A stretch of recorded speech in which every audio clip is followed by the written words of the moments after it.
Tagħmel x'tagħmel l-Oppożizzjoni mhux aħbar għall-Kamra tal-Aħbarijiet ta' TVM.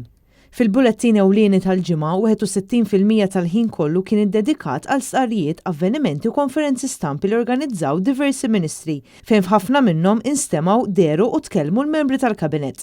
Il-kumplament 39% tal-ħin kien għal aħbarijiet oħra u ma xandar xejn dwar il-femiet u l-attivitajiet tal-Oppożizzjoni. Fil-waqt l-aħbar ewlenija tal-bulettin kienet dwar iż-żjara tal-Prim Ministru Fateni sabiex jiddiskuti t-tibdil fil-klima, il-femiet tal-Oppożizzjoni u l-Partit Nazzjonalista dwar is-suġġett tħallew kompletament barra.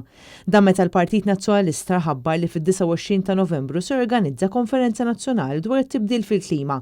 Iżda l-udjenza tal-PBS ma tafx dwar dan għax iddeċidew li jħallu din l-aħbar barra. Il-Partit Nazzjonalista stieden lil poplu Malti biex jersa' l qudiem u jikkontribwixxi sabiex jitnaqqas it-tibdil fil-klima. Madankollu għall-PBS din ma kienitx aħbar u ma jridx li l-udjenza tiegħu tkun taf dwarha.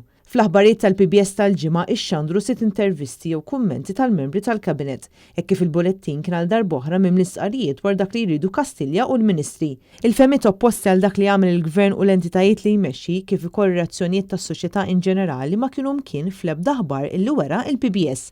Nies mitla tal-liġijiet tax-xandir qalu li Net News li r-riforma li kien wiegħed il-Prim Ministru Robert Abela qabel sar mexxej Laburista issa qed tidher ċara. Hekk kif flok stazzjon pubbliku Television Malta, partikolarment l-aħbarijiet ta' tmiena saru n-noticeboard tal-Gvern biss.